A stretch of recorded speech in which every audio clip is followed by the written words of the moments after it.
You're listening to CFRN, the Christian Financial Radio Network. Good afternoon, traders, and welcome back to the CFRN Emini Futures Cast. This is the daily broadcast of Indeterminate Length, where we discuss all things E-mini, along with some really big ideas on the finer points of trading gold, bonds, crude, sugar, the euro. Joining us today, Mr. Michael Borth. From our trading desk in Chicago, Mr. Burton Schlichter. Now, to get things started, let's go to our host and founder in Studio A, overlooking South Mountain, America's largest city park. Here's Dwayne.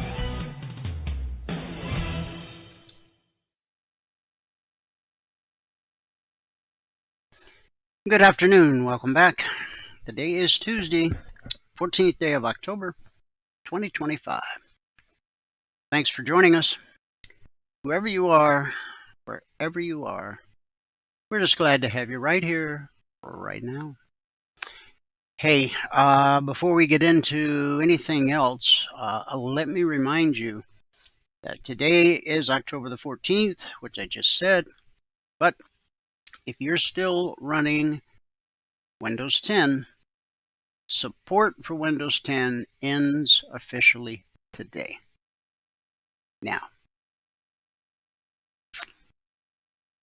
depending upon how old your computer is, it might be as simple for you as just upgrading to Windows 11. But if you've had your computer for a few years, if you're running one of the early i7 chips, you're going to probably get an error message.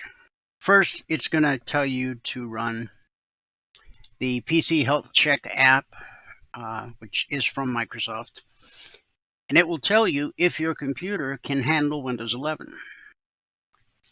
And it will tell you the reasons why it can't if it can't.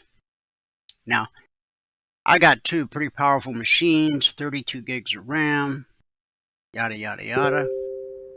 But they're like a mid-range i7 chip. So both of them. Now, if it's not your CPU, if it's not the chip itself that's preventing you from uploading, there's a couple workarounds. One's called Rufus. Google Rufus, and it'll teach you how to put stuff on a thumb drive, a bootable thumb drive, and you put it in your computer, and your computer will just run Windows 11. No problem. Now, if it is a CPU issue, now you can correct the other issues with a little software. But if the CPU, if the chip is the issue, go to the Windows Update page, and you should see a message there that says, support for Windows 10 officially ends today, October 14th.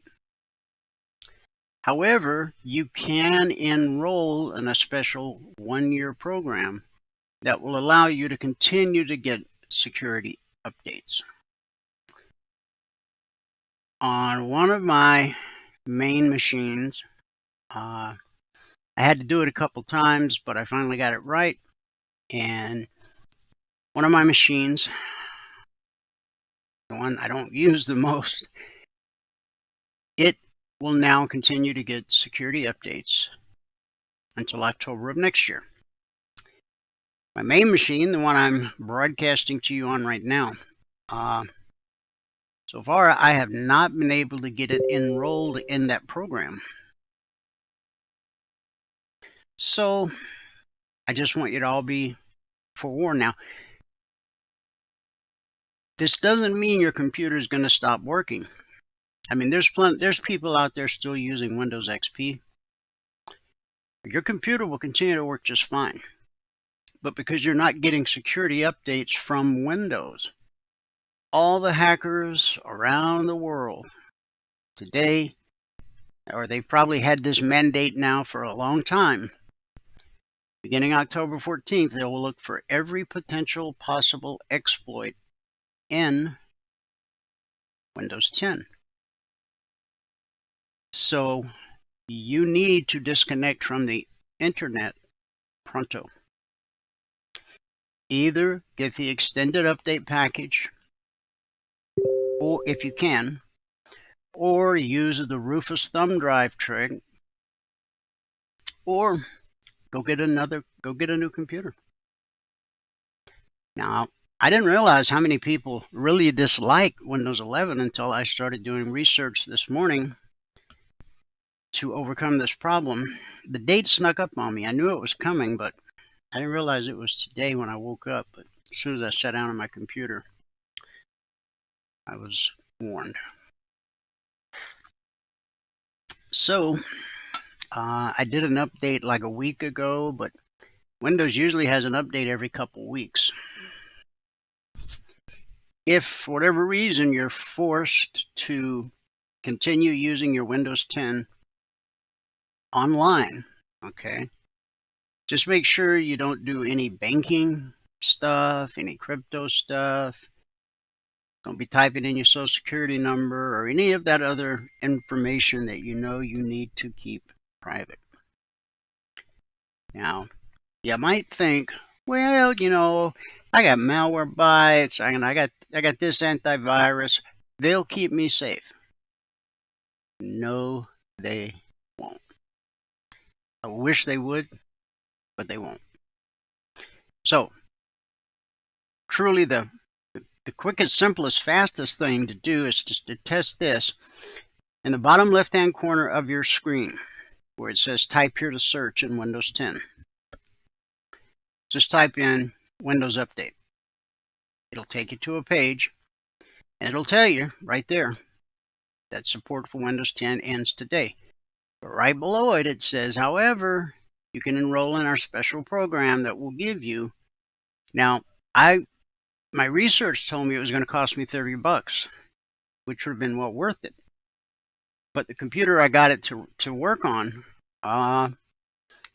it said because you've already backed up all your whatever stuff to the cloud, your enrollment is free. So, I mean, I was prepared to pay the $30 if that's what it took to keep the computer safe for another year. But, all right, enough of that. Hi. We do 2 live broadcasts every trading day. As you know, the first live broadcast is our live training room. To get in there, you got to be a member or taking the 1-week free trial. If you've not taken the 1-week free trial, when Michael joins us in about an hour, he'll walk you through step by step how to take the trial. Okay? Get your indicators up and indicating today. Your trial will officially start tomorrow and will run all the way through next Tuesday. The weekends do not count against you. And there's no credit card required. You're not just getting access to the live training room, you're actually getting access to everything we offer. From the logic alerts, to the concierge trade alerts, to the weekly trading zone, to the discussion groups in Telegram, and the other public Telegram channels. I mean, we treat you just like you were already a member for 5 consecutive trading days because we want you, at the end of your trial, to be able to make a well-informed, intelligent decision as to whether or not trading is right for you. That's why we don't ask for a credit card. We let you take a free look, not just kick the tires, but drive it around the block for a whole week. You can even take it out on the freeway. At the end of a week, you'll know whether or not it's right for you. Okay. Now that that's out of the way, when the live training room ends each day at 11:30 a.m. Eastern, we take a 30-minute break and come back for this broadcast, which is open to the public. Everybody, everywhere on planet Earth with an internet-connected device. Everybody. There's 2 different ways you can join this afternoon broadcast live. The best way, you only got to do it once. Go to mytradingiq.com. Right here. See it? mytradingiq.com. Scroll down where it says Noon Broadcast. Click the link, fill out the 30-second registration form, and you are done. Going forward, what happens is every trading day, you get an email about an hour before this broadcast starts. In the email, there's a link. So at 12 noon Eastern, all you got to do is click the link in the email, and it automatically logs you into our platform. What could be simpler? I don't know. Of course, there'll be days you're out of the office, away from your desktop, but you still want to join live. And there'll be days when you're busy, so you can't join live, but you do want to get caught up later. You can do both of those via our YouTube channel, which is easy to remember. youtube.com/CFRN. That's the Christian Financial Radio Network since 2005. But all you need to remember is youtube.com/CFRN. Not only do we broadcast live every trading day on our YouTube channel, but we also archive each and every daily broadcast. Currently, there are over 2,900 daily episodes archived for your educational and viewing pleasure. youtube.com/CFRN. This is our schedule for each afternoon broadcast right over here on the left of your screen. So we'll get into our daily devotional. Michael will join us top of the hour, give us a recap of everything that happened this morning in the live training room. The topic of the devotion that we're on now, we're in day 3 of 5, all things together.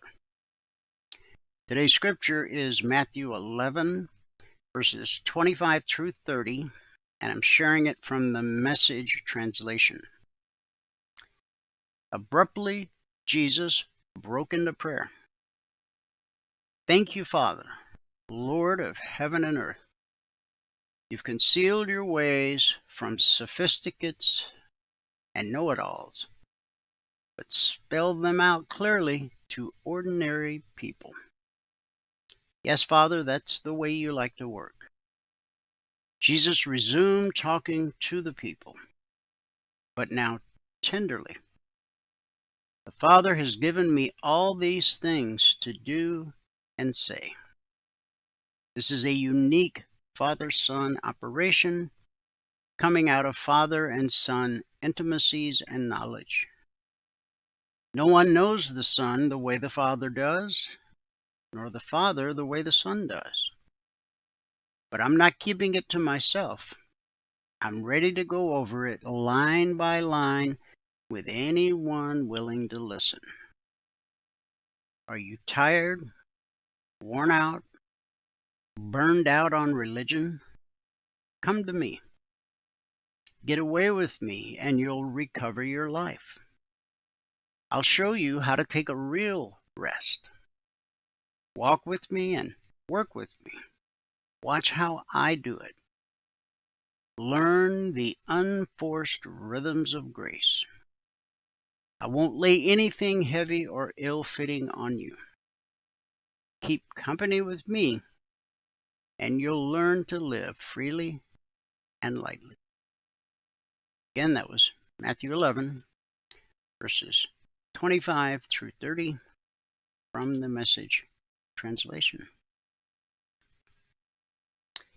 So on day 3, held together in Christ. Apprenticeship to Jesus, which we talked about yesterday, is intensely analog, radically embodied. It is specific in time and place and personhood. The Christian faith is not a generality or theory. It isn't an abstraction. It isn't anonymous. It is not downloadable. It is earthly and bodily, full of things like DNA sequences, gnarled family trees, quirky love stories, birth pains, death throes, fingerprints, and scars. And the cure for the pervasive disintegration of the human being is also strangely particular. Jesus, the blue-collar king from Nowhereville, Nazareth, born of the Virgin Mary. If this curious man, whose arrival split the calendar of all history in half, right?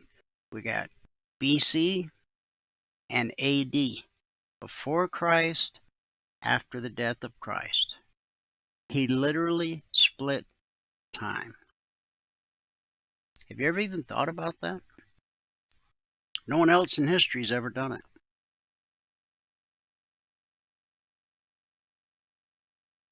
He is integral. Only union with him will unite us what is riven in us through the agency of his word. Jesus, the Word made flesh. God is at work again, weaving shalom, regarding the world. In Jesus Christ, all things hold together. Colossians 1:17. The Greek is tapanta in Christoi synestiken, which can be translated as all things cohere in Christ.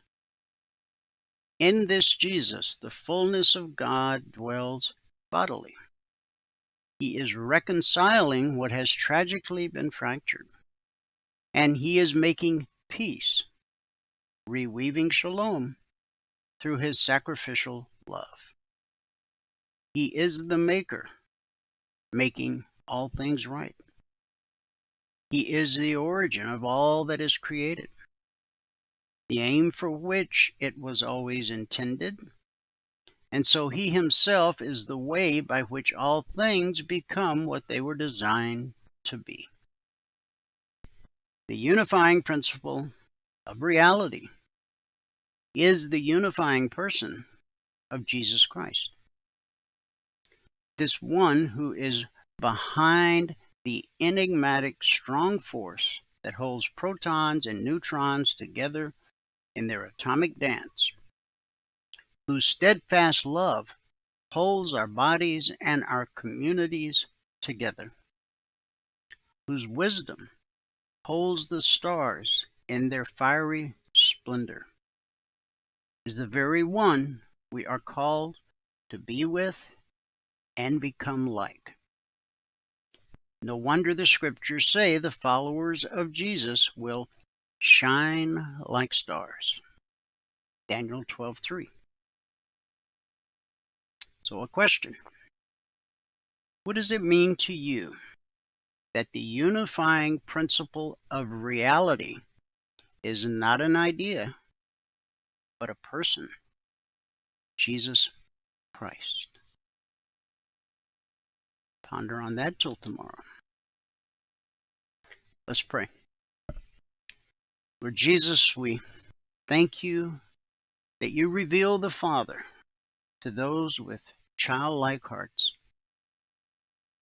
Thank you for inviting us to come to you when we are weary and burdened.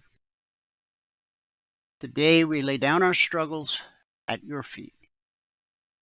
Teach us to walk in step with you, for your yoke is easy and your burden is light. It's in your name we believe and pray.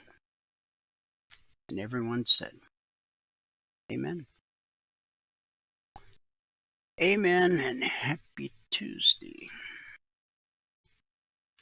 Okay, let me give you the numbers from around the world. Start here in the U.S. Cash markets, or the indices as they're called.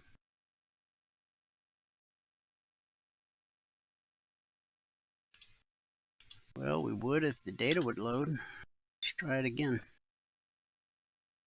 There it comes. Okay. Currently, the Dow is up 244 points. The NASDAQ is down 71. S&P 500 is up 6. The Russell 2000 is up 12. When we get to the charts, I'm going to show you something. Remember how this all started when we were talking about that bearish engulfing candle on the daily chart? Well, guess what? We got another one. However, the context is different this time. I'll explain that to you when we get to the charts. Breaking news just came across my screen. Fed's Powell suggests tightening program could end soon. Offers no guidance on rates. Okay. In the commodity basket, crude oil down 93 cents, trading 58.56 last. It's a drop of 1.5%. Gold up $15.80, trading 48.80 last. Silver up a nickel, trading $50.48 last. Overnight, I'll show it to you when we get to the charts, but we hit the highest weekly trading zone to the tick on a Tuesday morning on silver. And if you've been around for the last 15.5 years, when you hit the highest or lowest weekly trading zone by a Tuesday morning, it typically means that by close of business on Friday, that price is going to be at the other end of the spectrum. What's the lowest weekly zone? 42.69. So we'll see if that holds true this week. There's talk out there that silver could hit $100. I guess we'll have to wait and see. Keeping in mind we are at all-time record highs. In the Asian markets at the close, the Nikkei fell 1,241 points. That's over 2.5%. Shanghai dropped 24. The Hang Seng fell 448. That's 1.75%. And in the European markets, at the close, FTSE up 9. The DAX down 150. The CAC down 14. So we had a red day in Asia. It was a mixed day for the UK. And at the moment, it is a mixed Radio Tuesday here in the US of A. We got the Dow, the S&P, and the Russell barely in the green. The NASDAQ is not that deep in the red. The Dow's up pretty good, 211. So, but you know how we feel about mixed markets. Creates a bit of tug of war. We like to see the four major indices the same color, either all four red or all four green. That's when you get better follow through on your trades, no matter which one of the four you're trading. So it is what it is. You got to trade what's in front of you. It's the only choice you have. Or not trade at all.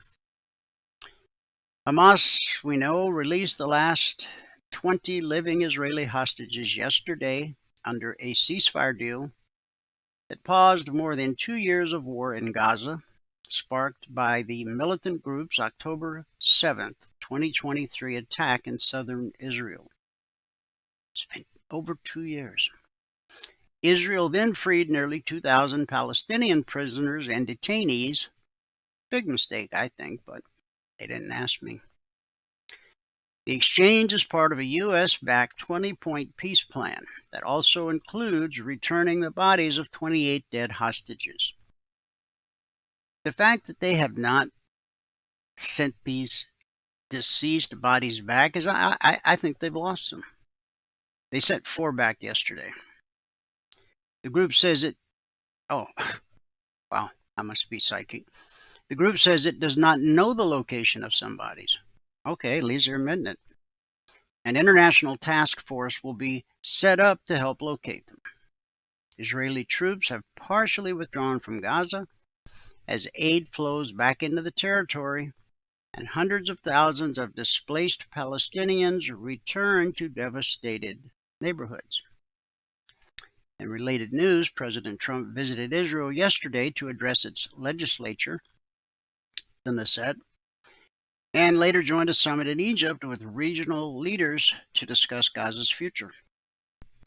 Trump wants to turn it into a resort. What are they calling it? Gaza Lago? Yeah, I think that's one of the working titles. I'm serious. I mean, it's rubble now, right? We all remember the pictures of Beirut, and that became almost, how Kleenex became what you called all kinds of tissue, and all kind of searches you do on the internet, it's called Googling it, right? Well, when the city was tore up from the floor up, it was called a Beirut. Well, there's not much left of Gaza as far as structures go. So where are all these people going to go? Well, the president's plan would put them to work rebuilding, but rebuilding in such a way that they not only have places to live, but places that foreign tourists would want to come and visit and spend money. Trump has the support of these oil-rich Arab nations, and they seem to like his plans. They had a lot of good things to say about him yesterday. If you didn't watch any of that, you should. Make you proud to be an American. I know after 4 years of being ashamed to be an American, that's quite a U-turn, but it's here for now.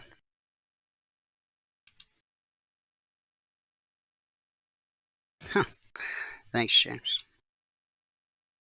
OpenAI and tech giant Broadcom announced a multi-year deal yesterday to develop custom-built chips and infrastructure to expand OpenAI's compute capacity.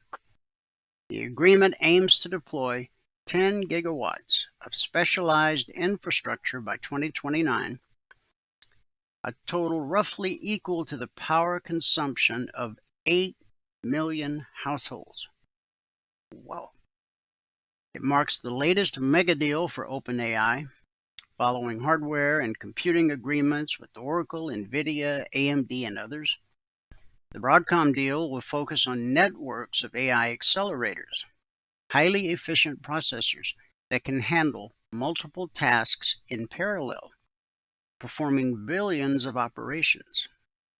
The company did not disclose how it was financing the deal. Broadcom shares closed up nearly 10% on the news. OpenAI's recent deal with NVIDIA came after the latter agreed to invest as much as $100 billion into OpenAI, while part of its deal with AMD will make OpenAI one of AMD's largest shareholders. It gets a little confusing there, okay? The White House Budget Office vowed to continue laying off government agency workers, but pay military members and federal law enforcement, signaling the Trump administration is digging in as the U.S. shutdown enters its 14th day with no resolution in sight. Now, the Republicans, they're up on Capitol Hill trying to figure out how to get the government open again. But the left side of the aisle, they're chilling it up in Napa Valley today, having a little retreat, sipping a little Cabernet or Bordeaux. Bordeaux comes from France. But you get the idea. Now, I'm not you waiting for the punchline. The Democrats are on a wine junket to get drunk in Napa Valley as our country is shut down. The Republicans are on Capitol Hill working. the thing we elected them to do and pay them to do. Oh, and by the way, that full-bodied Cabernet that Nancy's sipping right now. Yeah, I know it's only 9:30 on the West Coast, but it's always 5 o'clock somewhere, right? That $20 a glass she's sipping, you paid for it. I did not. Yeah, you did, if you paid your taxes. But life goes on, doesn't it? At least for the rich and famous. For the rest of us, we'll see what happens. From Reuters, Walmart said today it was partnering with OpenAI to enable customers and Sam's Club members to shop directly within ChatGPT using the AI chatbot's instant checkout feature. That's a feature I have not played with. The tie-up follows a similar partnership OpenAI announced last month with Etsy and Shopify, which sent the online sellers' shares soaring. Walmart, the world's largest retailer, is expanding its use of artificial intelligence as companies across sectors adopt the technology to simplify tasks and cut costs. Earlier this year, Walmart laid out plans to roll out a suite of AI-powered super agents to improve the shopping experience and streamline operations. Here's what it's going to come down to in the very near future. You're going to go into Walmart and there's going to be no checkout. You know the big area up front where you check out and pay for your stuff? Yeah, that's going to go bye-bye. You're going to have an app downloaded on your phone. And when you come in the front door, you're going to scan it. Okay, so it knows who you are. Everything you put in your buggy, you're going to scan it. And then when you walk out the door, if there's anything in your cart that wasn't scanned into the app, all the alarms are going to go off and the lights are going to be flashing and the security guards are going to come running. Who's going to lose jobs? The cashiers? The people who stand there and check your receipt when you're leaving Walmart? And we've seen some of these AI robots do some pretty incredible things, gymnastics, play sports.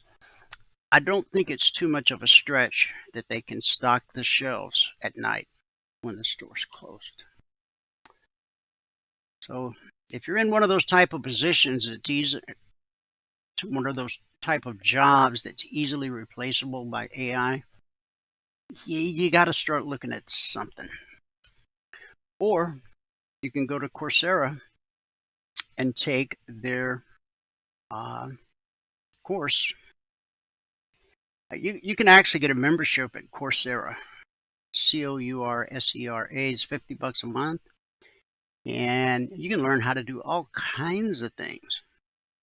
But you can learn how to create and build AI bots. And even walk away with a Google certification, which should be good for a job somewhere. Supermicro, which trades under the symbol SMCI, is launching a new business line dedicated to helping customers build out full data centers, including everything from GPUs and servers to networking, cooling, and electrical systems through a single vendor. According to Supermicro, the offering, called Data Center Building Block Solutions, will reduce what is known as time to online, or the time from when a customer places an order for data center components and when they are actually up and running. Customers don't start generating revenue from data centers until they're powered up and training or running algorithms, which puts pressure on companies to build out the massive facilities as quickly as possible. So now, here we go. We got data centers in a box. Very clever, whoever thought of that. Had to happen, right? Hey, have you ever checked to see how much you could get for your house on Airbnb or even just one bedroom? Now, it's a rough estimate, I guess, initially, but you can go there and just type in your zip code and then you put in a brief description of your house. It's 3 bedroom, it's this, it's that, it's built in this year, whatever. And they come back, they give you a quote. Well, if you rent it out per night, you get this much. Or you got 5 bedrooms, but you only want to rent out two, or you only want to rent out one.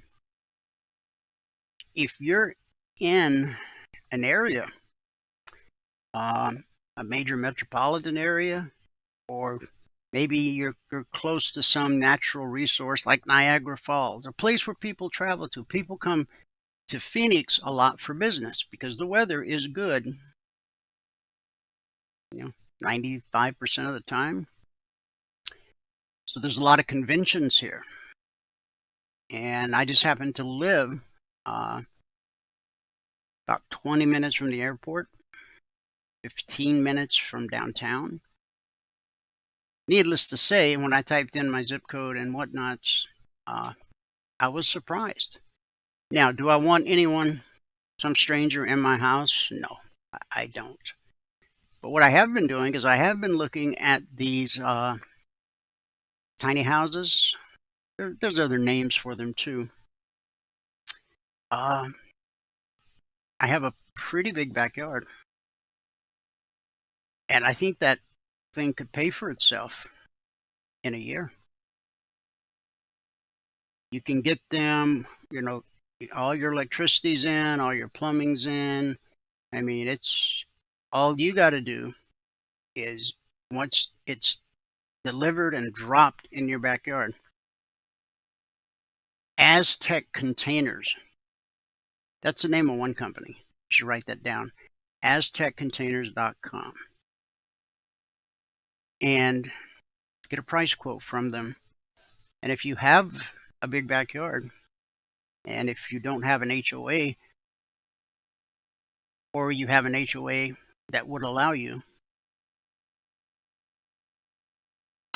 might be a way to make your mortgage payment. Wall Street had one of its most profitable quarters ever. Now, we all have heard that we're falling off the edge of the earth, but the earnings from 4 of the nation's biggest banks that reported today are to be believed. Well, the economy's on fire. I don't mean a dumpster fire. Banks were helped by a flurry of deal-making, soaring stock prices, and a global economy that remains resilient despite tariffs and geopolitical upheaval. Despite the strong earnings from JP Morgan Chase, Citigroup, Wells Fargo, and Goldman Sachs, bank executives expressed various degrees of caution about the market and the economy, including worries that asset prices in some markets have gotten overinflated. You think? Be very careful. Okay, I think what we saw on Friday, it's just a taste of what's to come. And last, from Wall Street, President Trump soaked in praise and outlined a vision for broader Mideast peace during a one-day tour of Israel and Egypt. We spoke about that earlier. Speaking in the resort city of Sharm el-Sheikh, Trump signed a Gaza agreement that he said had taken 3,000 years to reach. That's how long they've been fighting in the Middle East. He then stood before more than a dozen leaders he'd gathered to the spot and gave a campaign-style speech, thrashing his predecessor, Joe Biden, and even some of them. "You're friends of mine, you're great people," Trump told the fellow leaders lined up behind him. "I have a couple I don't like in particular, but I'll not tell you who they are." There's never been anyone like him. Never, ever. James Comey has got a plan to keep his case from going to trial. His defense team wants to kill the Trump administration's case before it goes to trial, but legal experts say the chances are slim. Comey's attorney indicated that the defense intends to file motions alleging vindictive and selective prosecution at the direction of President Trump. After what they put him through for the last 4 years, give me a break. As well as challenging the appointment of the prosecutor who brought the indictment, interim U.S. Attorney Lindsey Halligan. If Halligan had not indicted Comey on September 25th, the statute of limitations would have expired within days. So, we made the right call. Unlike Biden, who allowed the statute of limitations to run out on a lot of his son Hunter's stuff before they finally admitted, oh yeah, I guess it is kind of true. Oh well. We'll try again next time. Shameful. Just shameful. But as they say, it is what it is. Okay. Let's go to Logic 247. That's our 24/7 around the clock E-mini alert service. Not just E-minis. What happened? Here we go. It's not just E-minis, but also crude, gold, and silver. We're currently in week 376. It's a little over 7 years. Over the last 376 weeks, we have issued over 20,700 individual handcrafted alerts. And what we've averaged on a weekly basis is 20% or less of the alerts being stopped out based on simple market structure and a simple process we teach all of our passport holders. Now, the week begins for us Sunday night at 6 p.m. Eastern. Valerie did the recap this morning at 8:30 a.m. Eastern, as she does each morning, and then she'll update it again this afternoon. At the time she did the recap, since the markets opened Sunday night, we have issued a total of 28 logic alerts. Not to be confused with the concierge trade alerts, two different animals. At the time she did the recap, we're still waiting on the outcome of 6. So that gave us 22 actionable alerts, of which 2 or 9% would have been stopped out. Again, just based on simple market structure and a simple process we teach all of our passport holders. Now, every logic alert has an entry price, long or short, an initial target designed to help you get your goal for the day. And then typically there will be additional targets and then a final trade to target. The logic alerts can come out any time around the clock. Futures trade around the clock. We have traders around the globe. Our day session is their night session and vice versa. The real purpose of the logic alerts, of course, you can trade them if you want, but make sure you use them to learn how to read a chart. Because if your goal is to trade for a living, that's never going to happen until you learn how to read a chart. I know you can all read, but charts, they don't have words, sentences. I guess you can all see Michael's going to be a couple minutes late. Okay. That'll be fine.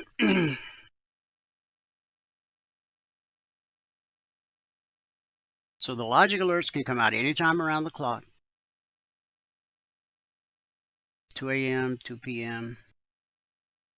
Beginning Sunday night at 6 p.m. Eastern, ending Friday afternoon at 5 p.m. Eastern. I typically don't put anything out on Friday anyway. So, 376 weeks, that's a very long time. Yes. Yes.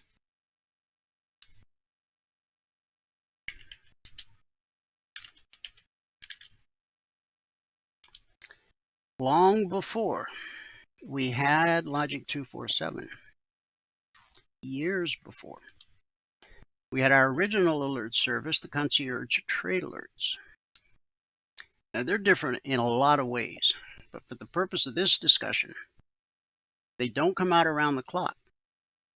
They're typically published 5 minutes ahead of the Globex Open. This Tuesday session that we're in right now, it began last night at 6 p.m. Eastern. It will end today at 5 p.m. Eastern. The Wednesday session will begin tonight at 6 p.m. Eastern. So last night, all of our traders had all of these targets 5 minutes before the market opened. S&P 500, the Dow, the Russell, crude oil, the NQ, gold, and silver. Okay. Now, as we go through each one of the markets in a granular fashion, and you see those targets drawn out, just make sure you remember that all of our traders had those targets 5 minutes before the market opened. All right, so here is the daily chart where we always start of the S&P 500 Emini futures.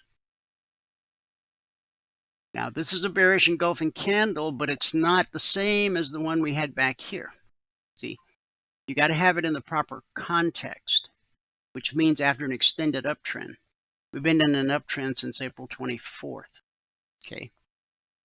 So even though we may get a bear, we have, because we've already taken out, yesterday's high was 67.11.5. And today's high so far, and we're climbing, come on, 67.18.5. So we took out yesterday's high by 7 points. And as you can see, we took out yesterday's low by quite a few points. Okay, this was an angry red candle all the way down to here. Now this is where it opened last night. Now it's reversed, and it's almost back to the high of the session. This is the second time the market's been up here. It opened, it ran up, then the bottom fell out, and now it's back again. So yes, it meets all the qualifications of a bearish engulfing candle, which is one of the strongest reversal candlestick signals there are. But this one is not in the proper context. Okay. So is it just another candle? For the most part, yeah. We got red and falling overhead. Now we're pushing up against resistance at the black step line.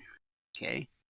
If we can get through the black step line, then we have potential resistance at the 38% fib extension and red and falling. Now price always reverts to the mean. In our case, the mean is green. Call it the BBC. Simply stands for bull bear cross. When price crosses below the green line, we're bearish and expect lower prices. When price crosses above the green line and then confirms by opening and closing above the green line, as happened April 25th, we went from bearish to bullish. Okay, officially. Now that pullback or reversion to the mean held, that pullback held, that pullback held, that pullback held, and that one, and that one, and that one. That one, that one, that one.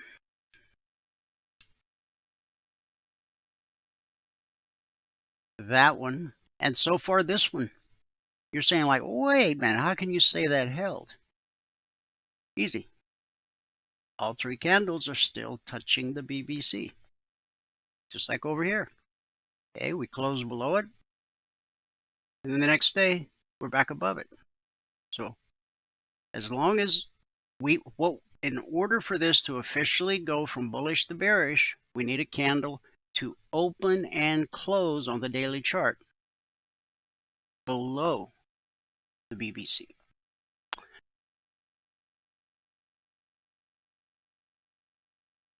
This is resistance looming overhead, and if we get through that, resistance times 2, and we got the 50% fib extension, and then the all-time historic high.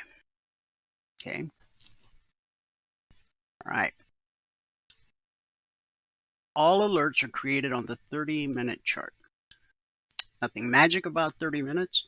It's just the time frame I chose years ago, and I've stuck with it. I encourage you to do the same. Find a time frame, a larger time frame than a range chart. Maybe you like 15 minutes, maybe you like 45 minutes, maybe you feel comfortable with the 4 hour. Just pick something and stay with it. If you're constantly changing, if you're constantly curve fitting what you do, because wow, today the 30-minute would have worked great, or wow, today the 45-minute would have worked. Don't go there. I'm warning you, it's a slippery slope. So the vertical lines separate today over here, Tuesday. Here's Monday. And back here's Friday, where we had the incredible sell-off. Okay. Yesterday, we just kind of flatlined our way in between these two zones. And then right here, this little candle right there. That was the opening last night at 6 p.m. Eastern. Now remember, all of our traders had these targets 5 minutes before the market opened. So by 8 o'clock, we had already hit the weekly or the CTA. Now, this candle opened at 66, we'll call it 92. It ran up 17 points to the target. 17 points. You only need 2 points to get your goal for the day.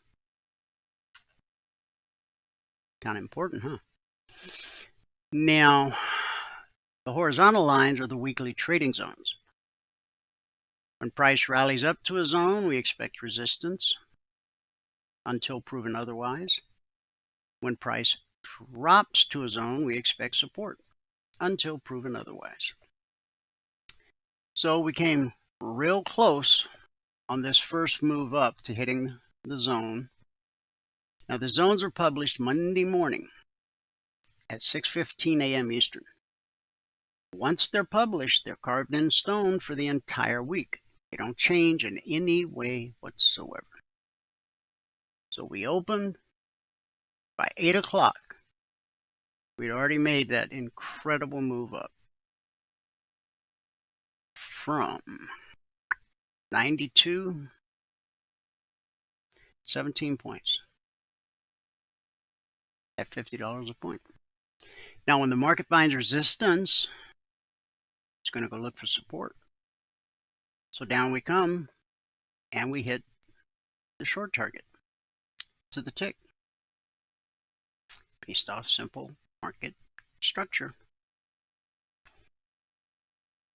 We get a little bounce off of support, and then we continue down to the major support, the weekly trading zone.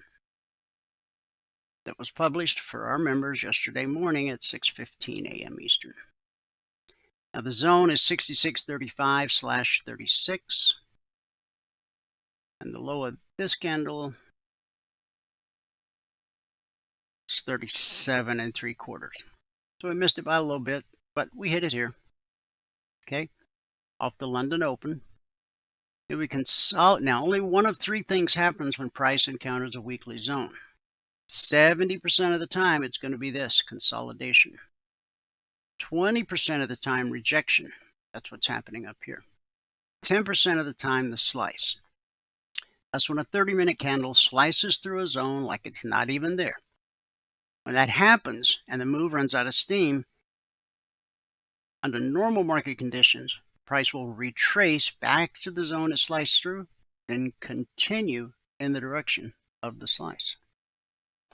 So after consolidating at the zone, okay, notice red and falling turned to blue and climbing. That's your heads up right there that, hey, there's a good chance we're going to trade through the BBC. The pullback holds more often than it doesn't, but eventually it's going to trade through. Now, you see all this blue and climbing that was chasing price Sunday night, and we traded through, right? We traded through here, but it took a couple candles, and we did have red and falling.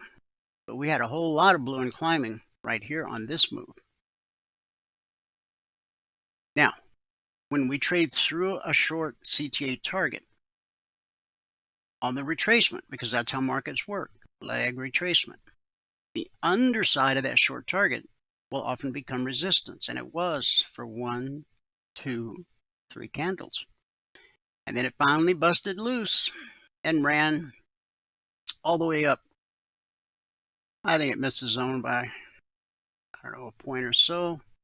What's the high? 67.20 1/4. Yeah, so it missed it by 1 3/4 points. Okay, I'll try to do better. So now where are we? We're right at the long target. So for the ES, all of our traders had these targets 5 minutes before the market opened last night. We hit the long target, ding, ding. We hit the short target, ding, ding. And we hit the long target, ding, ding. On the Dow, this was the opening candle last night. We ran up to the weekly zone, which we expect to be resistance till proven otherwise.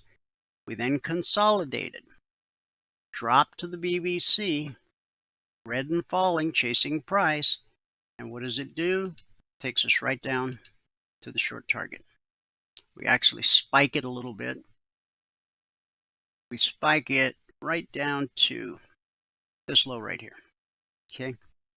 Short target was simply based off right here, where red turned to blue. Okay.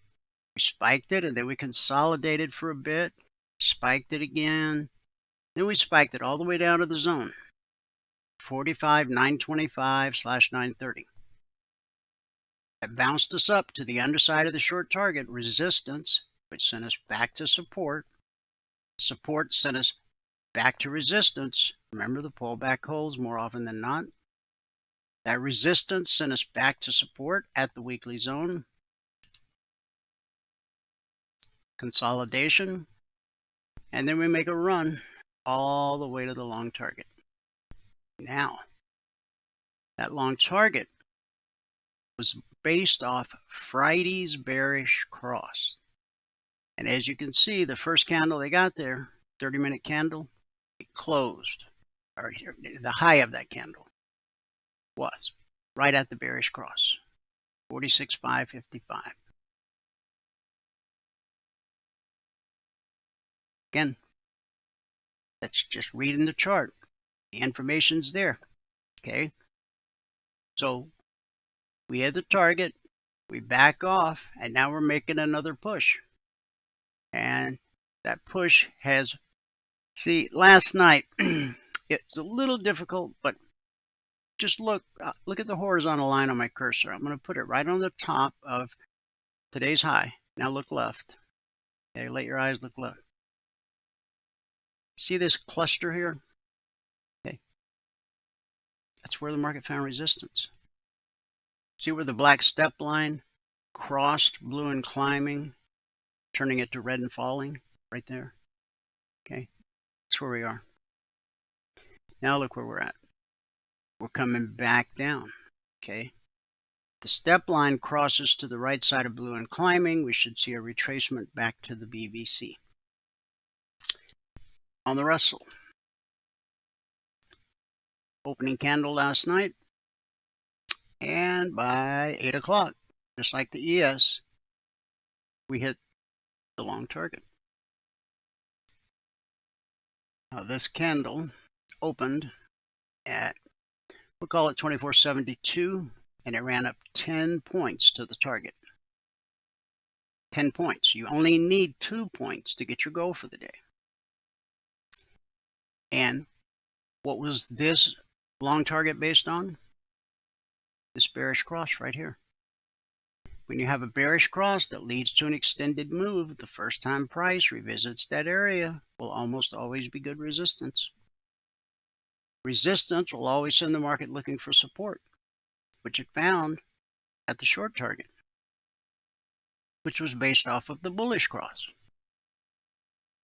When the blue line gets above the green line, that's called a bullish cross. And when you have a bullish cross that leads to an extended move, the first time price revisits that area will almost always be good support. And we spiked it, and we spiked it, and we spiked it, and we spiked it. And then we ran back up to the zone. Remember, when price runs up to a zone, we expect resistance.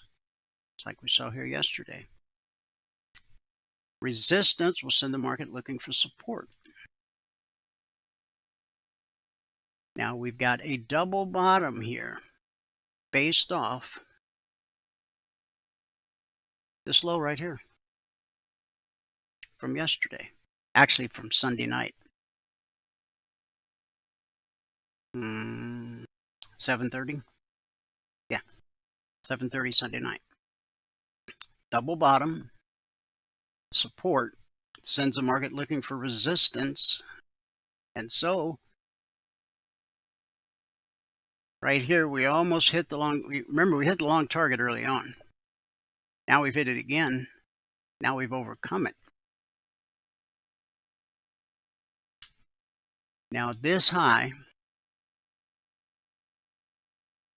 see, we would expect potential resistance here, which it looks like we blew through, and then potential resistance here. We also blew through that, but now we're back below it, okay? All I gotta do is look left. This is Tuesday, Monday, Friday, Thursday. People always ask, how far back do I have to look? As far as you need to. Now, if we look back any further, do we find anything else of importance up in this area? No.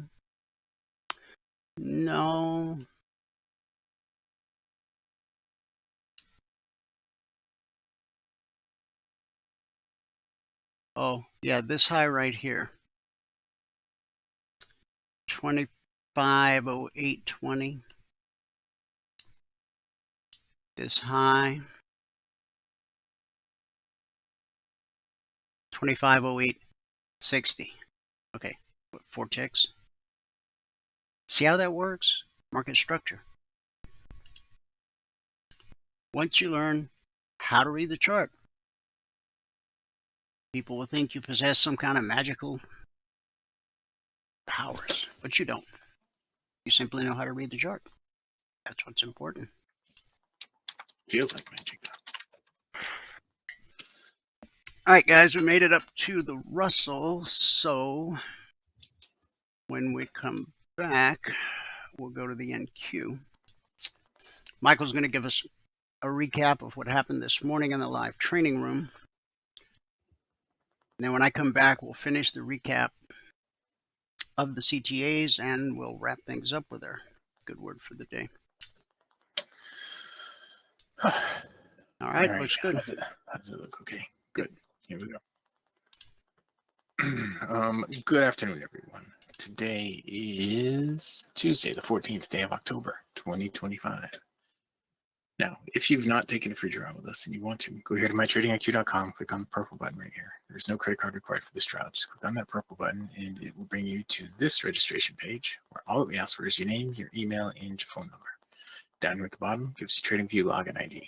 Okay, once you give us that, we'll be able to get the indicators indicating on your desktop. All right. Results. We had a pretty good day today, our best day of the month, as a matter of fact. It didn't start out that way, but it ended up that way.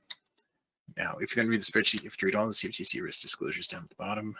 Today, we're up 171 ticks on the NQ. We're break even on the YM. We're plus 46 on gold and plus 38 on the S. You know, I was wondering today if that auto break even thing was going to affect me negatively because there were some trades that I know I would have gotten profit on that I didn't because it went to break even so fast. But we did end up with the best day of the month. So I don't know if it was the action of the day or what it was, but anyway, today it took 7 minutes and 4 trades to get to $4,000. That is with that's with 10 contracts on. With one, it was $400. All right, it was 32 ticks on the yes, and we took a total of 52 trades today. So over here we had 7 stop outs. So 86.5% of all the trades we took were either break even or better this morning. Okay, that seems to be a pretty consistent thing. pretty much better than 80% seems to be a consistent thing in here. And I did do that average yesterday. I just, in here, I thought I had done the whole thing in here yesterday. Do that and then sum it down. That gives us the sum divided by, in this case, this divided by this minus 3. Because we missed 3 days. Oops. That's not divided by, that was minus. I think divided by. Yeah, so we're averaging 82, almost 83% of our trades are either break even or positive on the month so far. It's a new column. I haven't put a new column in the longest time. Anyway, moving on. James. Okay, that was Dwayne earlier. I think, right. All right. So on the month now, we're $11,097 over 10 business days, averaging $1,109 per day. On the year, we're $213,015 over 178 business days, averaging $1,196 per day. With the 24/20 blueprint, so far this year, you would have worked 24.65 hours. You'd be at 10 contracts right now, adding 1 contract for every $2,000 you get, basically 1 contract per month. You'd be at 10 contracts right now. If you really did do 1 per 2,000, you'd be 110 right now. But doing it just 1 per month, be your 10th contract right now for another couple of weeks. And if you did it exactly like I did, you would have grossed $157,547 so far. Net with my commission would be $152.37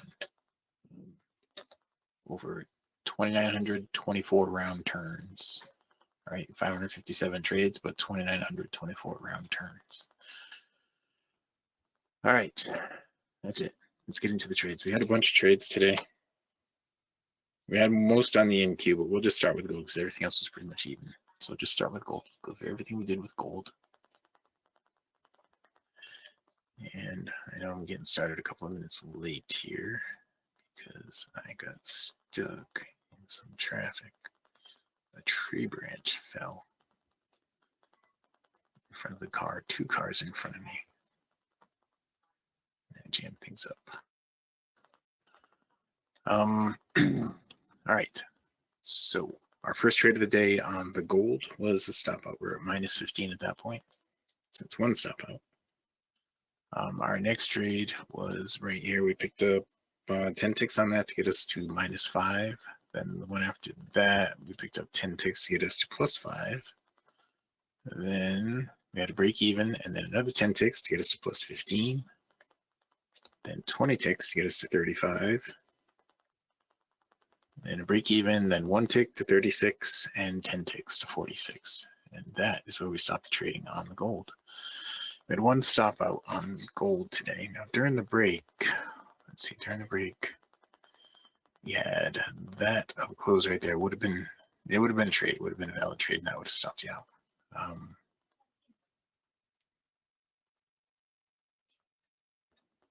Yeah, there was a lot of movement, but not a lot of trades. This right here would have been a trade that would have stopped you out. This would have been a trade. You would have gotten some back.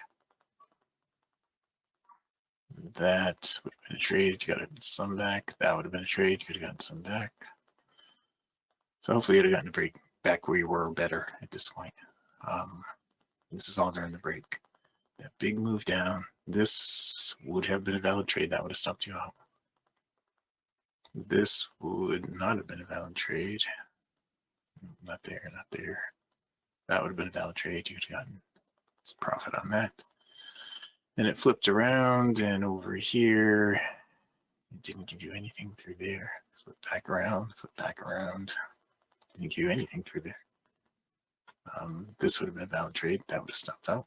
Wow, there was a lot of stop outs here on gold during the break.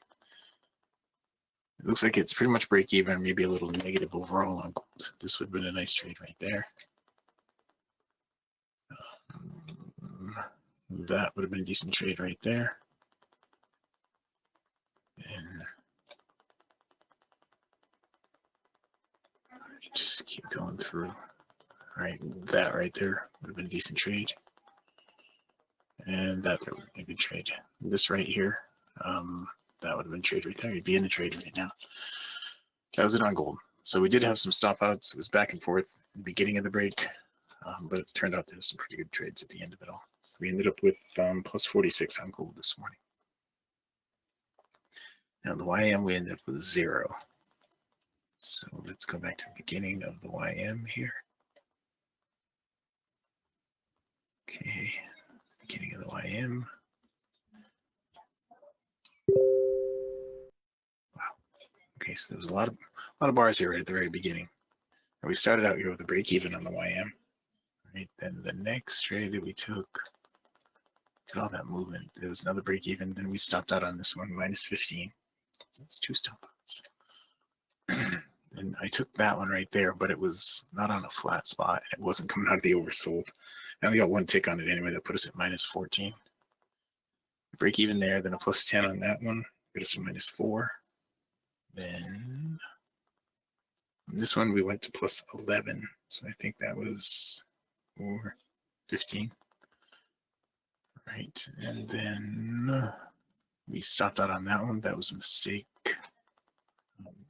We hadn't gone full cycle here, so I shouldn't have been taking that trade, and we stopped out on that. That put us back to minus 4. And then I got 4 ticks here that got us to 0. And that was it for the morning session. So during the break, there's a trade there. A trade there.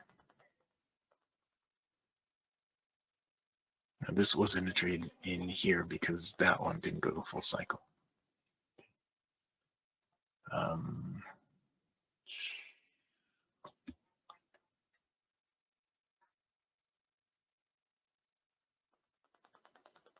Trade there.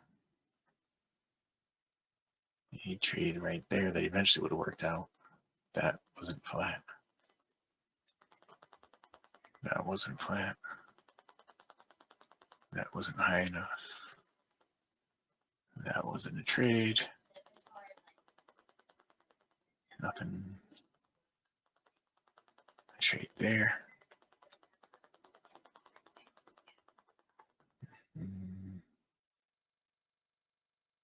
And that was pretty much it. So the YM we ended up with break even on. It had some decent trades during the break, but it had a lot of movement without giving any trades. All the markets really did that today, even the ES. We'll go back to the beginning on the ES. So we ended on the YM, we ended with break even. On the ES, we ended with plus 38, in spite of those 2 stop outs at the end.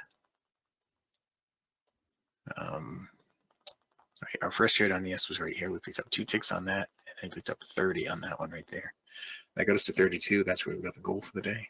Then from 32, we had a break even, another break even. Then we went up to 45 on this one. So we went from 32 to 45, break even, a break even, and a stop out down to 35, another stop out down to 25, right in a row. And I took this one. This was a mistake. I didn't come out of the overbought. I wasn't focused on that. But we went from 25 up to 29, got 4 ticks on that. And then this one, we got 9 ticks. Went from 29 to 38. And that's where we ended it with the ES for the morning. Now, during the break, this was a trade right there.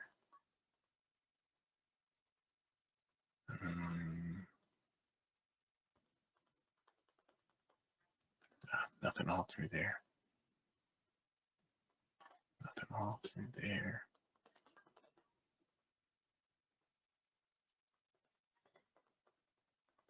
Nothing all through there.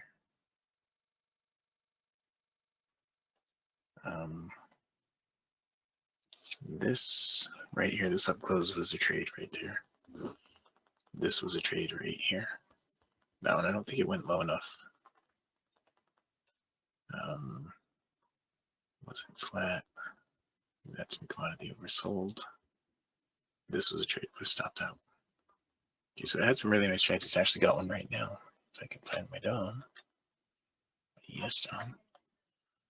It's actually got a trade right now as well. So I had some really nice trades during the break. Okay. Had some decent trades there during the break. And then we get to the NQ. The NQ is where we had the majority of the trades, and we were back and forth on the NQ too. So I forgot to say how many stop outs that was. That was 4 stop outs up to this point, I think. Wasn't it? And the NQ, I'm just going to have to do the control back thing. So many bars on this thing.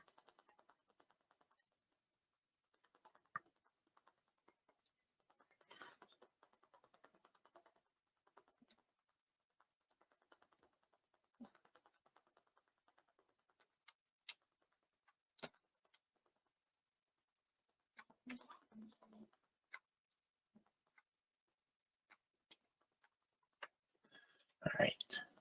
So here we are at the beginning of the NQ. Our first trade on the NQ was a break even right there.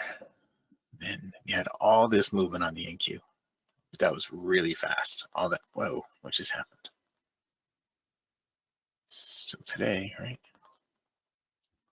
Man, it just went all the way back to noon on me. Let's go back.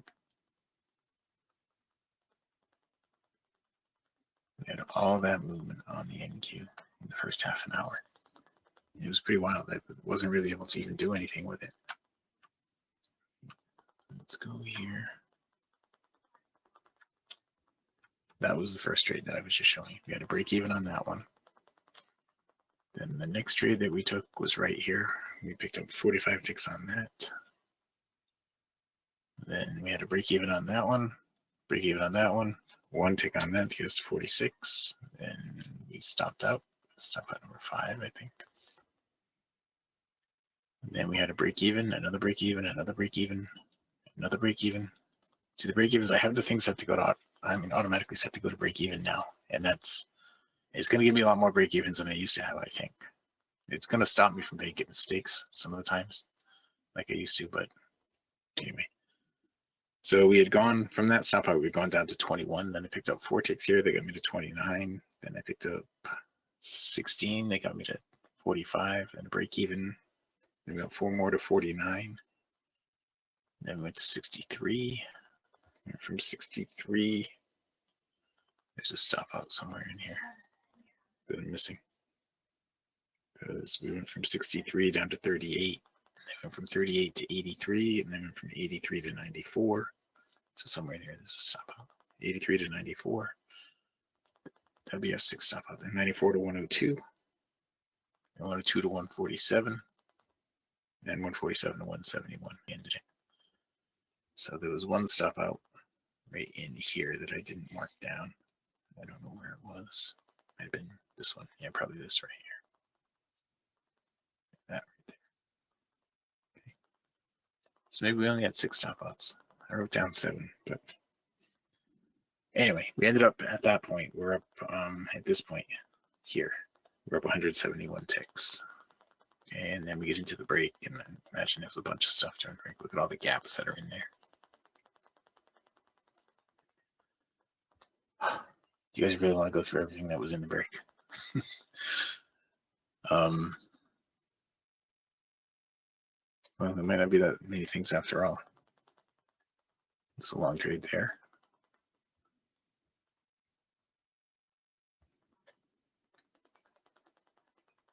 Actually, there's not that many things after all. A short trade right here that would have worked out. With all this movement, you would have thought we'd have more trades. Long trade there that would eventually work out.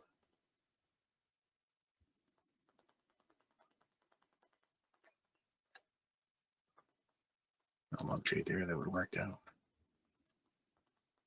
Long trade there that would have worked out. Long trade there that would have worked out.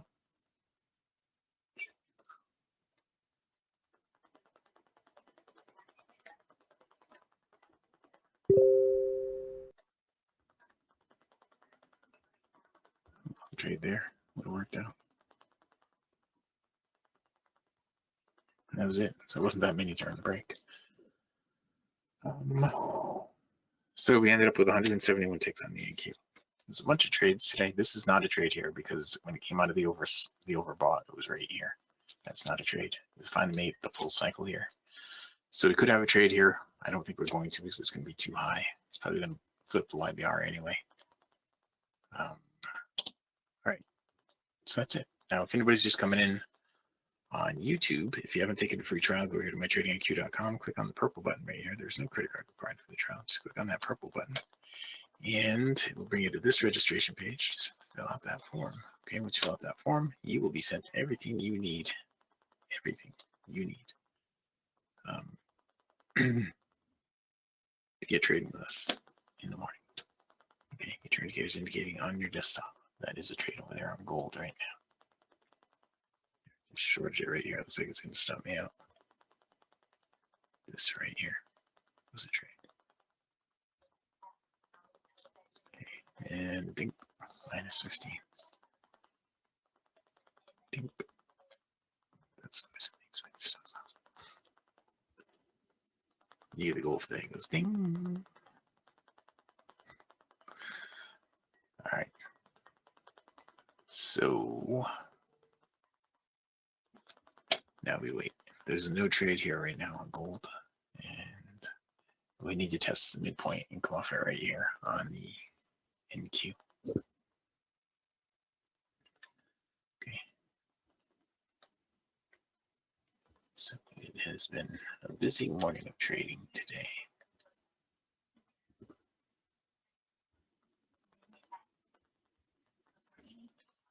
How busy was it? It was That's the so old- busy. It's the old Johnny Carson. Wasn't Johnny Carson that used to do that? It was lit. And Wasn't it Hollywood Squares or something like that?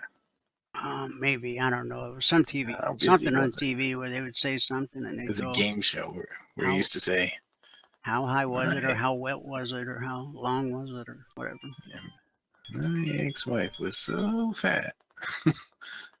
Things like that. They would all say, how fat was she?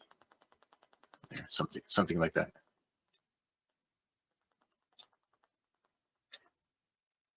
That iconic shot of the Huey coming up over the mountaintop and Yep.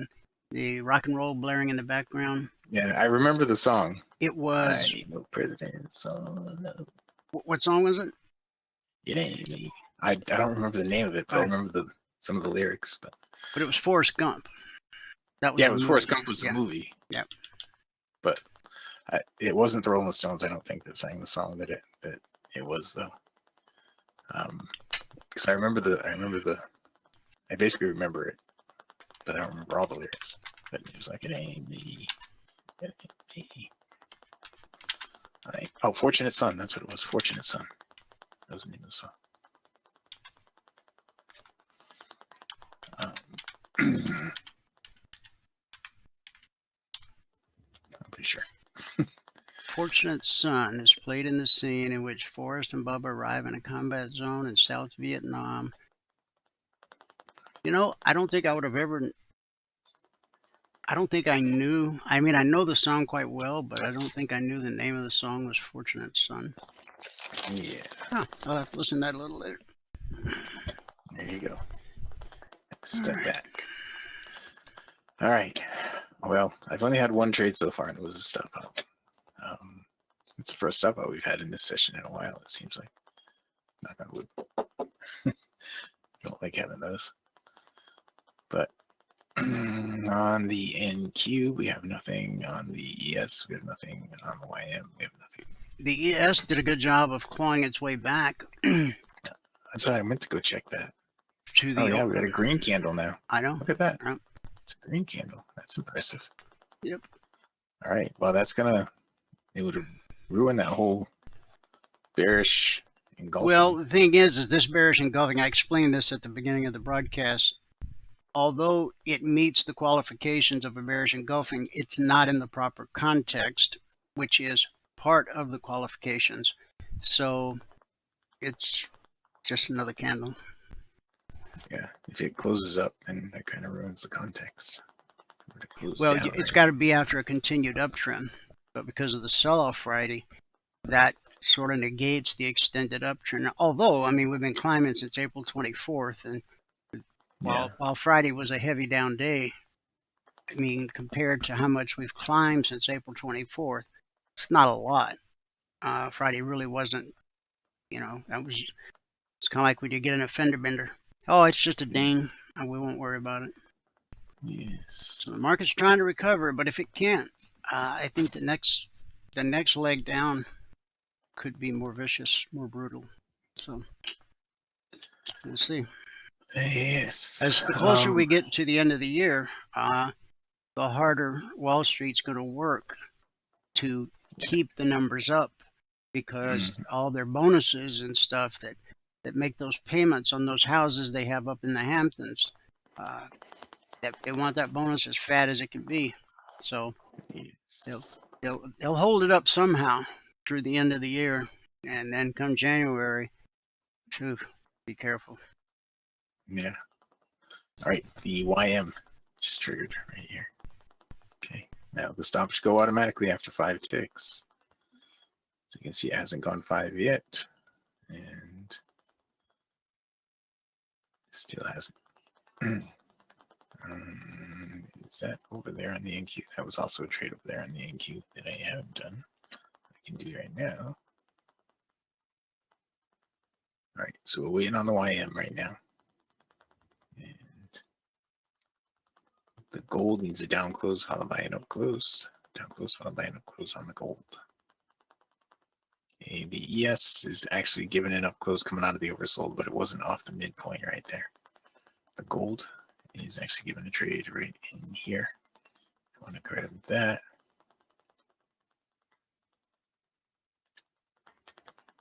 Okay, there goes the YM.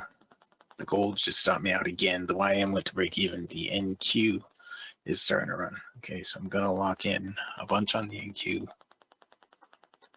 I think that is 28 ticks on the NQ. And on the YM, I'm going to lock in 10. And 15.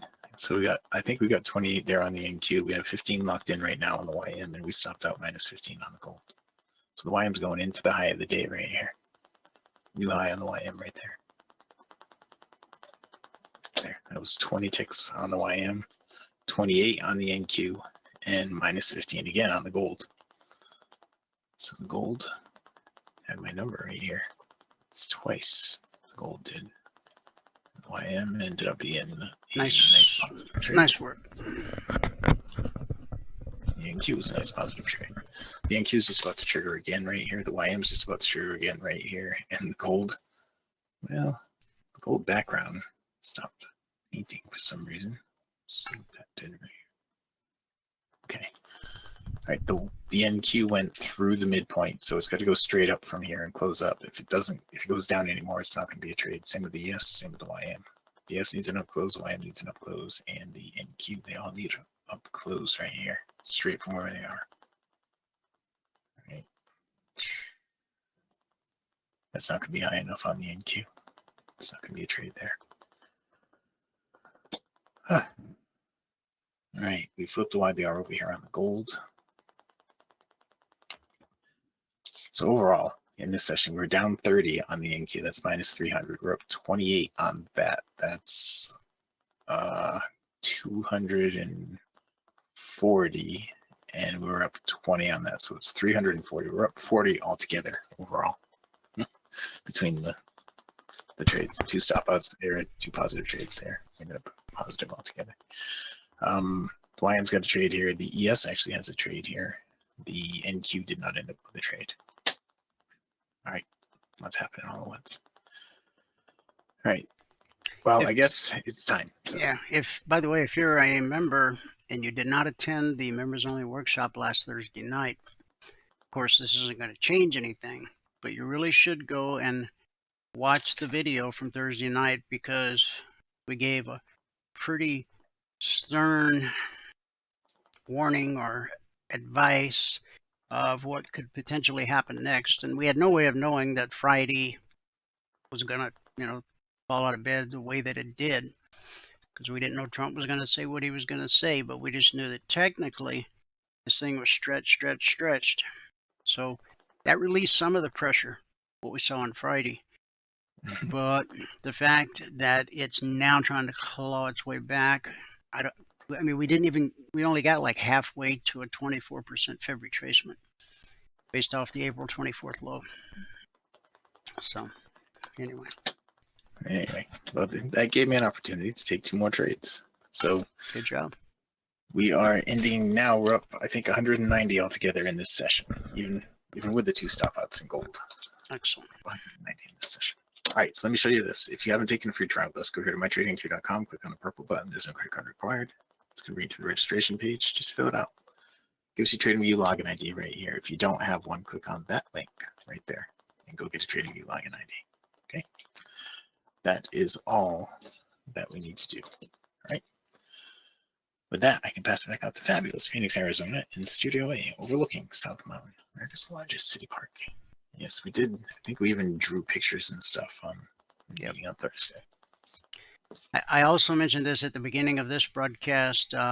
Today is October 14th, and support for Windows 10 ends today.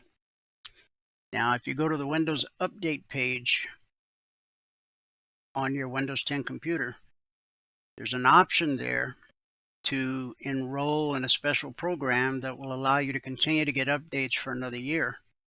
I read it was going to cost $30, but on the one computer I got it to work on, it said because you've already backed up some files to the cloud, you're enrolled for free. Now I'll spend the afternoon wrestling with this computer, the one I'm on right now. But for those of you that have not rolled over to Windows 11, maybe you have an older computer, won't allow you to roll over, then you got to start computer shopping. There's a couple other fixes. I went over them all at the beginning of the broadcast, so you can go to youtube.com/CFRN and listen to the broadcast in its entirety 45 minutes after I sign off. Recap of the morning session. Today it was 7 minutes and 4 trades to $4,000 with 10 contracts on. Great job. Thank you very much. All right, guys, we'll go back to where we left off. We had gotten to the NQ. And again, for those not tuned in earlier or tuning in for the first time, the vertical line that you see here separates today, Tuesday.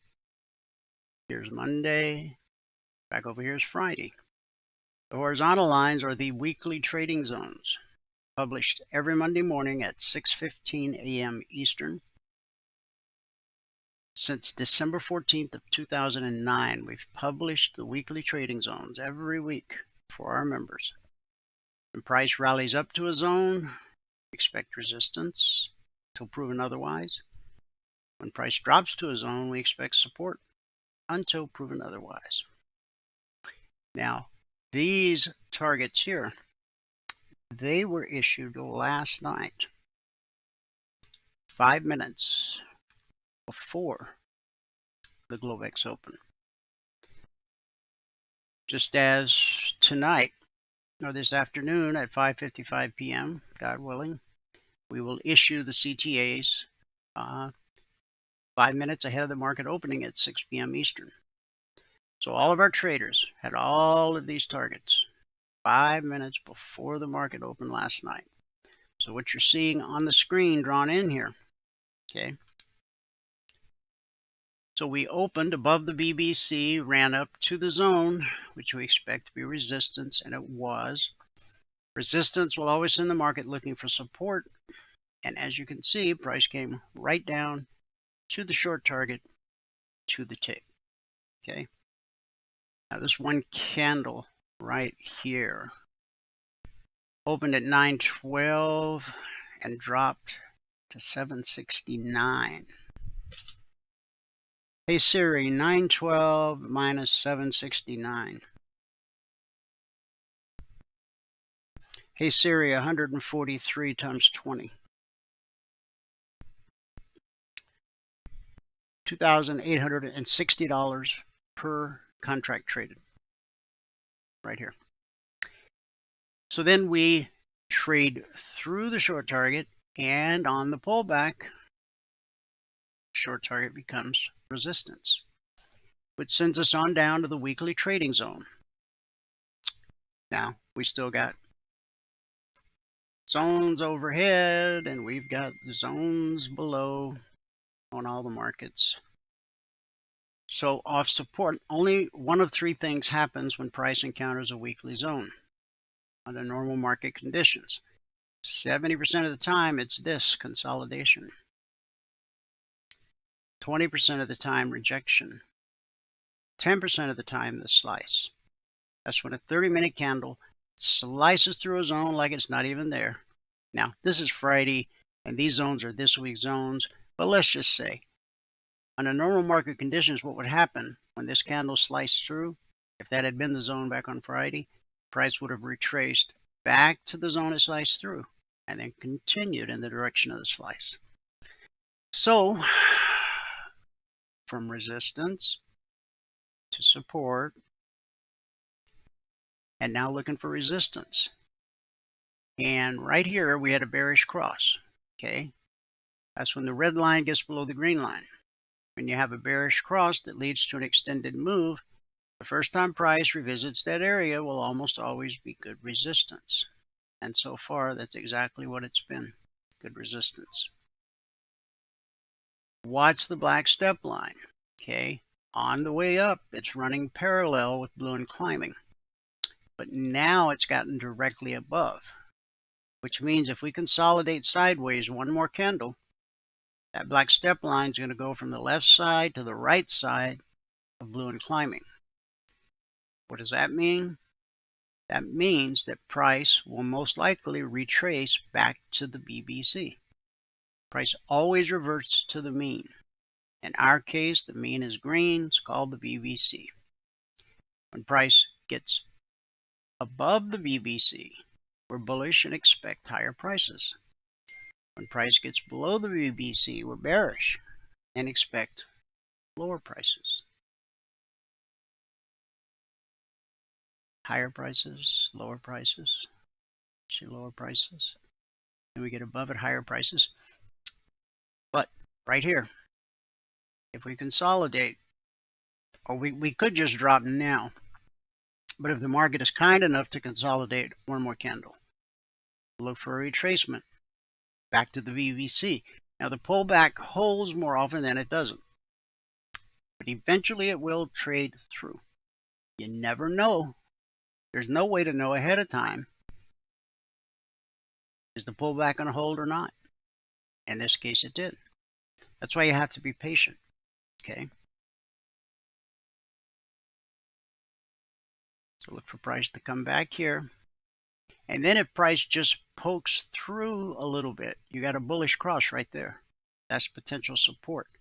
So I wouldn't really think about getting short until price got down into this area. See this big green candle right here?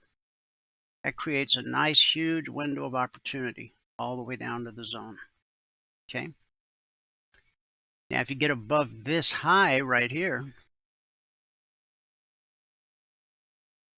24,957 up to the zone, that would be 20 points.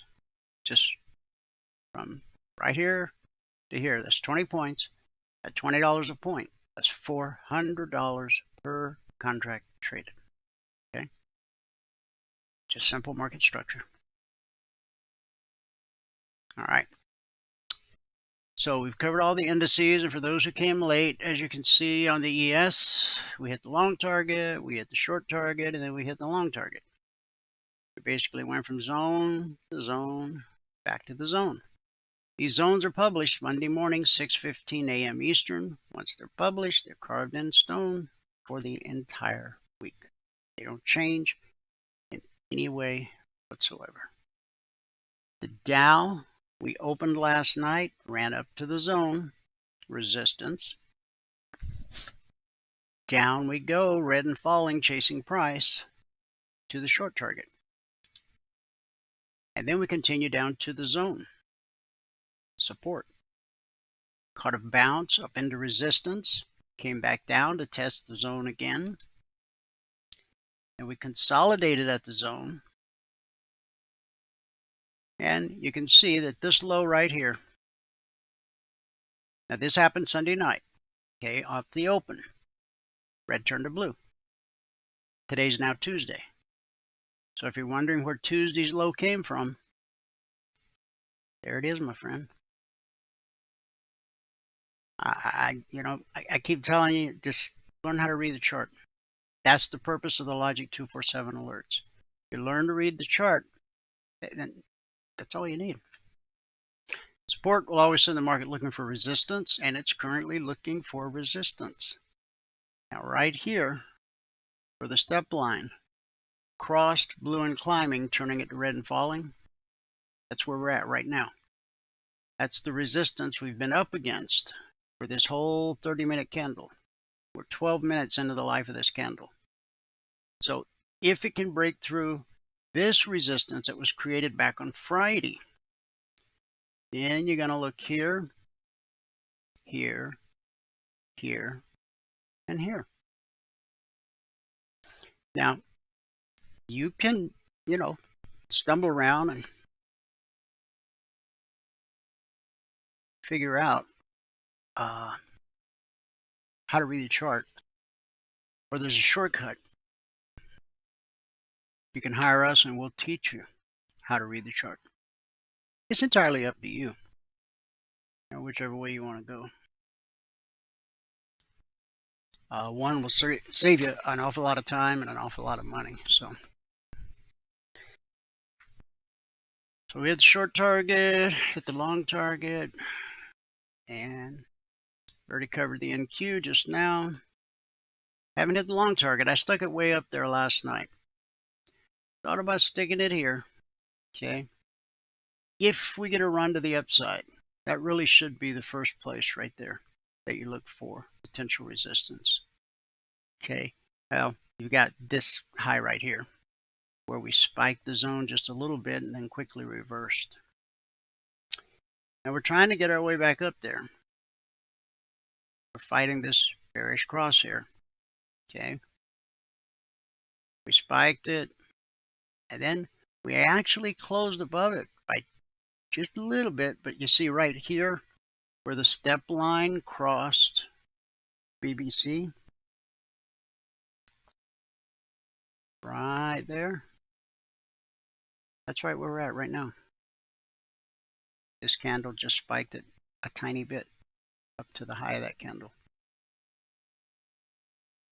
All right, crude oil.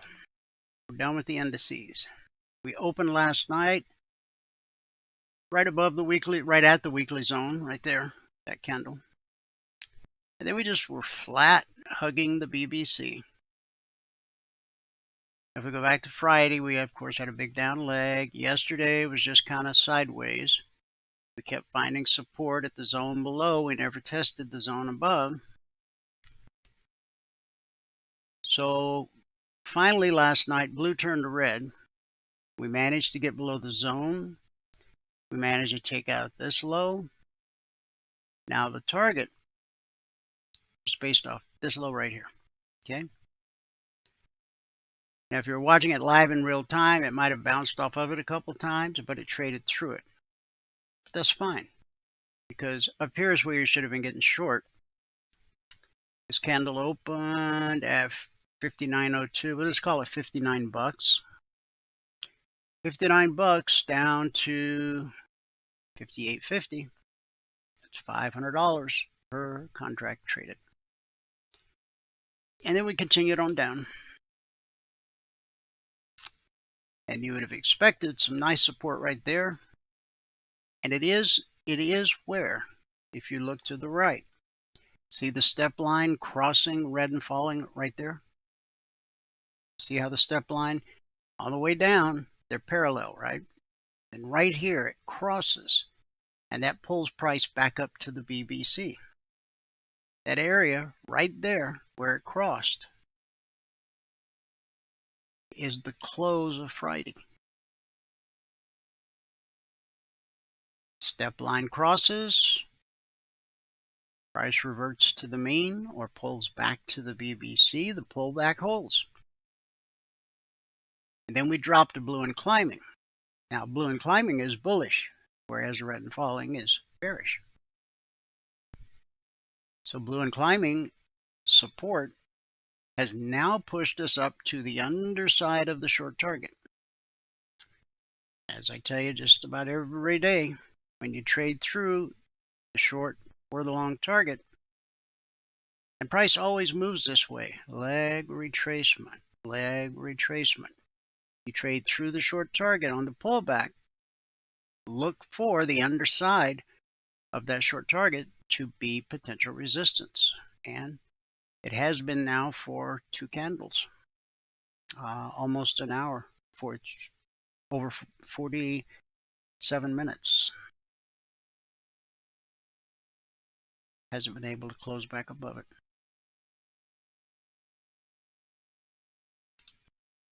Gold. This was the open on gold last night. And this candle here, now we dropped right into support at the black step line.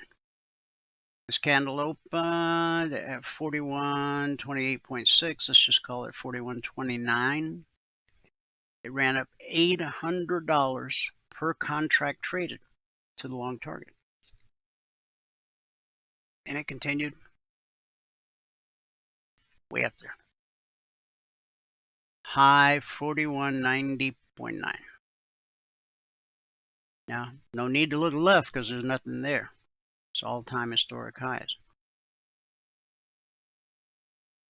But the high is the high because nobody was willing to pay 1 tick more. Period. So when the market finds resistance, that means that there's no buyer. Okay. We drop to the short target. Now the short target, look right here.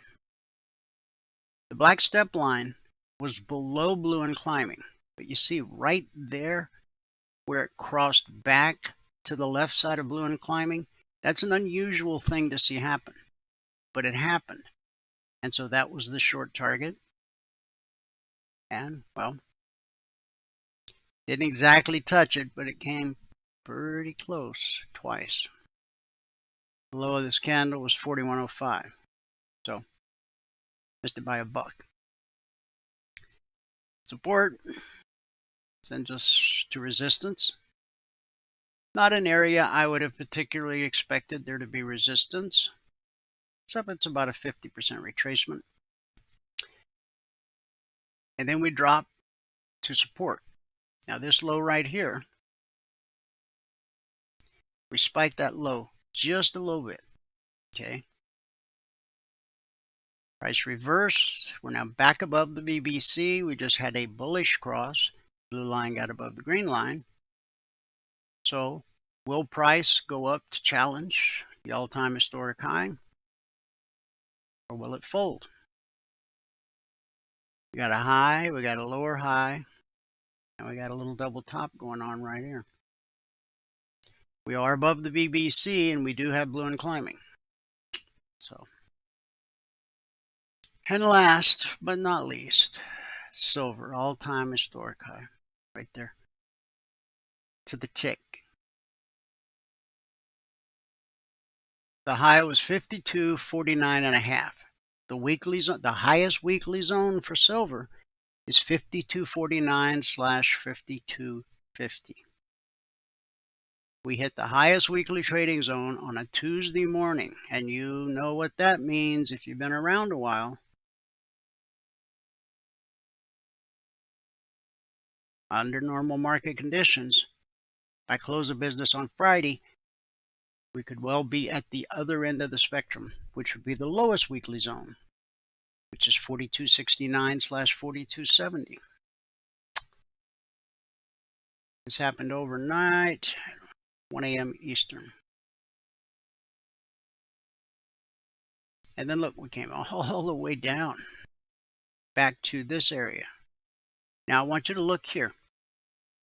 See where the step line crossed right there?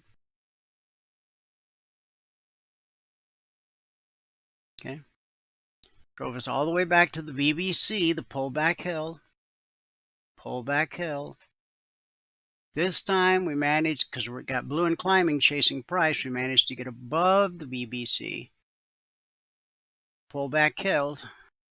We ran all the way up to 5101.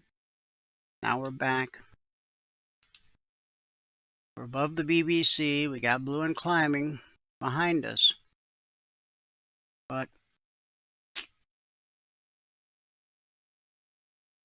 been talking about this trade for years.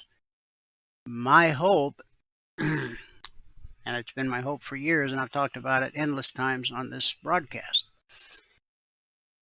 Prior to this last week, this week, silver in all of history had only been to $50 an ounce twice.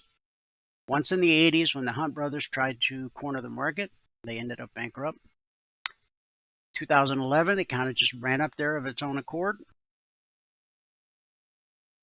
And now here we are in 2025, 14 years later.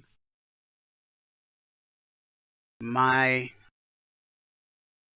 long-term strategy, number one, important prices, important areas are almost always tested. So we hit $50 once, we hit $50 twice. Both times we got turned away. My hope was that the third trip would get us above 50, and that 50 would hold on the pullback. And you guys that tune in regularly, you know I've talked about that for years. So where are we at? We're at 50.55. Now that's futures. That's not the spot price. So we'll see what happens. As for the daily on the ES, one last look. We've taken out yesterday's high and low. So that's an engulfing candle, but it doesn't have the right context. So we do have resistance ×2 directly overhead.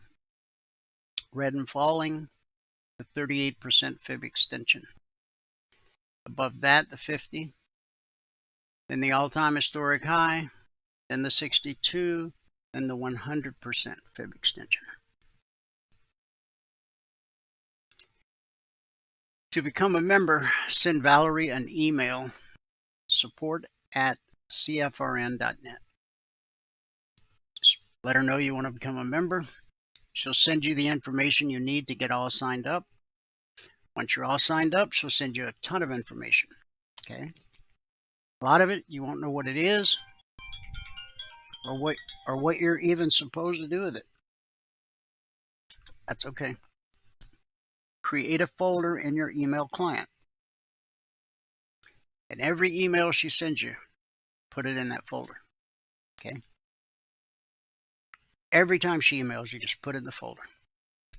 Because there'll come a time during your learning journey, as you're learning to read the charts, you're learning to read the indicators, you'll need something, but it's the middle of the night, or the weekend, or a holiday, and maybe none of us are around. That's okay. Everything you need is in that folder that you created in your email client. How do I know? Because we know what everybody needs, and we send it to you all at once in the beginning when you become a member. So you got it. All right? Just email Valerie, support@cfrn.net. Set the ball in motion. Once you become a member, you'll get 2 hours of live training every trading day. Now, that's interactive training. On top of that, you have access to private one-on-one mentoring. All you got to do is ask. The strategy you learn, the indicators you own as a passport holder are fluid across all markets and all time frames. Stocks, futures, crypto, Forex, ETF, it doesn't matter. Price flows the same across all markets and all time frames. As I just showed you today and show you every day, from support to resistance, back to support, back to resistance, over and over again and again. That's why it's so important that you learn how to read the chart so that you know where to expect resistance, where to expect support. And guess what? 20% of the time or less, you're going to get it wrong. You're not going to get it wrong. The market's just going to do something other than what you expected. Remember, Logic 247. Over 7 years now, we've issued over 20,700 individual handcrafted alerts. And what we've averaged on a weekly basis is 20% or less of the alerts being stopped out based on simple market structure and the simple process we teach all of our passport holders. That's what the Logic 247 alerts are all about. Sure, you can trade them, pay for your education that way if you want. The real reason for them is to teach you how to read the chart. You'll also get the concierge trade alerts every evening the second they're published, typically 5 minutes ahead of the Globex Open. Every Monday morning at 6:15 a.m. Eastern, you get the weekly trading zones for the week. Once they're published, they're carved in stone.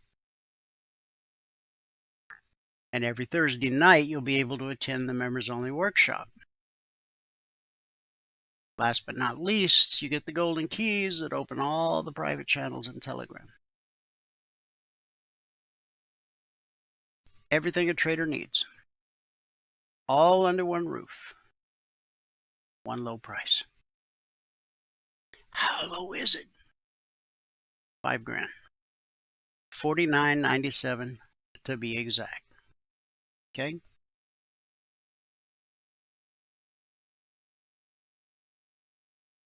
And all this is yours. From the daily live training to the private mentoring, to the indicators. You see, once you learn to read a chart, once you learn how to trade, you've got something no one can ever take away from you. You have everything a trader needs, all under one roof, one low price. Most of you, in your struggle to learn to trade, have spent far more than that and have spent a lot of years. We have done our best over the years, since 2005, to make things as simple as humanly possible. So, the ball's in your court. Let's wrap it up with our good word for today. God's footprints. Psalm 77:19 says, "Your footprints were not seen." We've all seen that little thing you hang on your wall, footprints in the sand. Yeah. The psalmist wrote, "Your path led through mighty waters, though your footprints were not seen." When you can't see God's footprints, He is calling you to walk by faith, not by sight. In other words, He's got you. Joni Eareckson Tada wrote, "A few months from now, I'll mark an anniversary that is a heartbreaking story of loss and an incomparable testimony of God's faithfulness.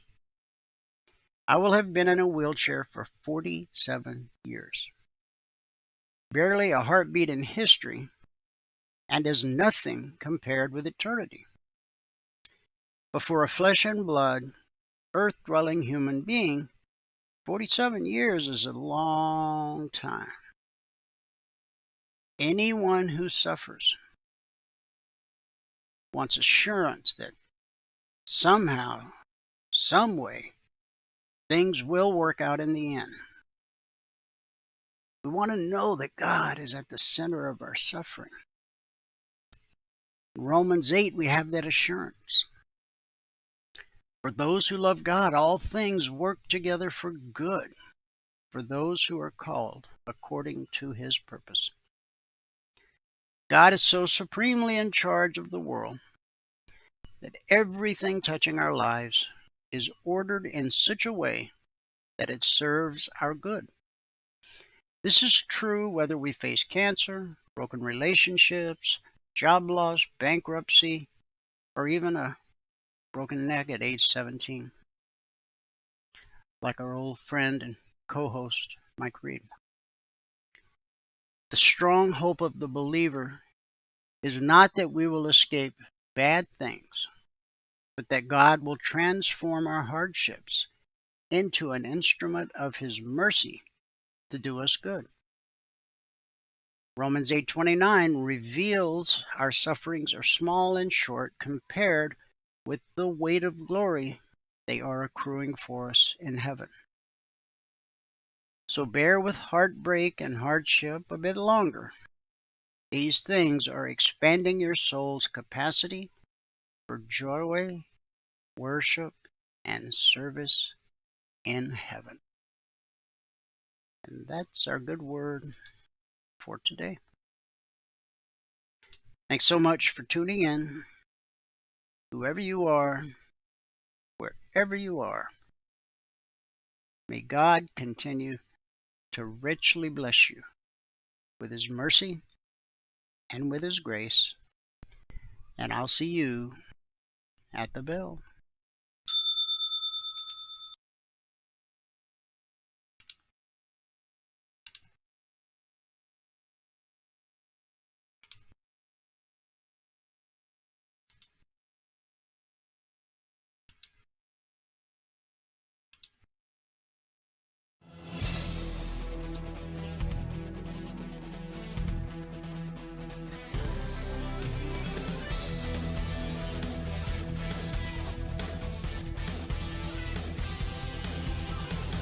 Remember this, there is no greater return on investment than to see a human life changed and given hope. As always, pray hard and trade safe.